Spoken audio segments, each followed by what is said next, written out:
तर नमस्कार मित्रांनो, आप्पा विथ गप्पा या कार्यक्रमात परत एकदा सर्वांचं स्वागत करतो।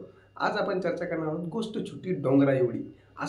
अशी म्हणजे गावरान हॉटेलची। आज त्या माणसानं स्वतःचा जॉब सोडून व्यवसाय उभा केला आणि 40-45 हजाराच्या नोकरीवर न टिकता आज महिन्याला 1.5 लाख रुपये पगार देणारा बनला असा तो माणूस म्हणजे गावरान हॉटेलचा मालक। आज त्याच गावरान हॉटेलच्या मालकाने नवीन स्वतःची ओळख बनवली, ती म्हणजे गावरान चव। जे की तुम्ही घरी खाता, आईच्या हातची जे जेवणाला टेस्ट लागती, तीच टेस्ट त्या माणसानं प्रत्येक कस्टमरला देण्याचं ठरवलं आणि उभं केलं एक स्वतःचं हॉटेल। त्या हॉटेलचं नाव आहे गावरान हॉटेल। दारगाव रोड डीमार्ट शेजारी जर तुम्ही गेलं तर ती हॉटेलची चव तुम्हाला घ्यायला मिळेल। म्हणून तुम्हाला सांगतो मित्रांनो, त्या माणसाने जे कष्ट केलं की 40-45 हजारावर न राहता त्या माणसाचं ज्यावेळेस लग्न जमलं त्यावेळेस लोकांनी त्यावेळेस नाव ठेवलं की अरे बाबा तू जॉब कर, अरे बाबा तू जॉब कर, जॉब सोडू नको। परंतु त्या माणसानं कोणाचं ऐकलं नाही, स्वतःच्या ध्येयावर ठाम राहिला आणि स्वतःचं हॉटेल विश्वामध्ये एक नाव कमावलं, ते म्हणजे गावरान हॉटेलच्या नावाने। आज त्या गावरान हॉटेलची टेस्ट घ्यायला तिथं हजारो कस्टमर येतात दररोज।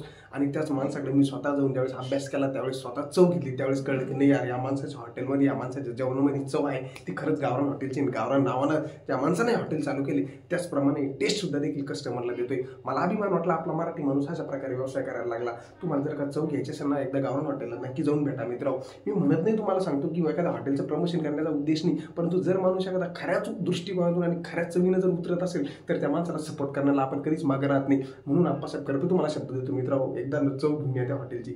आणि दुसरी गोष्ट म्हणजे त्या माणसाला स्वतःचा अजेंडा ठेवला होता की स्वस्तात चांगली चव कशी देता येईल लोकांना, की जे लोक बाहेरून शिकायला येत आहेत, जी पोरं बाहेरून शिकायला येतात, जे लोक बाहेरून राहायला येत आहेत, त्याला जेवणाची व्यवस्था नाही, अशा लोकांना चांगली चव कशी देता येईल। आणि तिला जर पाहिलं तर 60 रुपयात बेसन भाकर आहे, 60 रुपयामध्ये शेवका मसाला आहे, 60 रुपयामध्ये तुम्हाला शेवभाजी आहे। एवढं जबरदस्त टेस्ट आणि चांगली स्वस्त दरामध्ये साध्या माणसाला पुरेल असं जेवण त्या माणसानं दिलं। आणि आज छत्रपती संभाजीनगरची ओळख बनली गावरान हॉटेलची चव।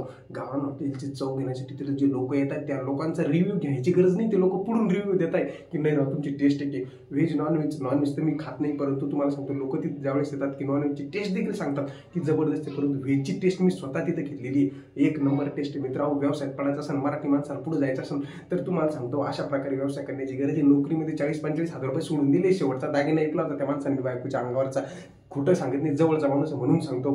तुम्ही पण व्यवसायात येत असाल ना तर तुम्हाला सांगतो तयारी ठेवा स्वतःला सक्षम करायची। किती हाराले, किती काही प्रॉब्लेम आले तरी सुद्धा उभं राहण्याची तयारी ठेवा, कारण त्या गावरान हॉटेलच्या मालकाकडून मी आदर्श घेतलाय, जे होईल ते होईल, लढायचं पण हार नाही मानायची। धन्यवाद।